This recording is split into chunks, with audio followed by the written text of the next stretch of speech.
Paano kung napagod na tayo pero hindi natin pinaparamdam?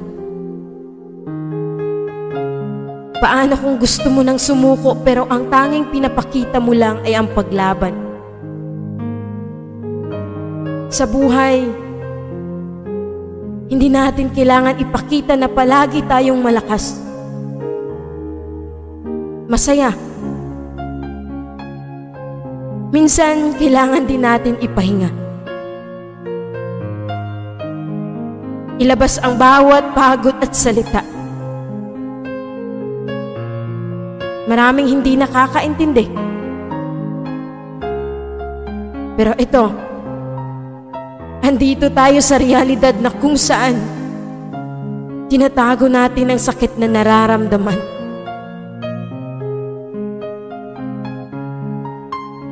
Kailan ba dapat tayo magpahinga?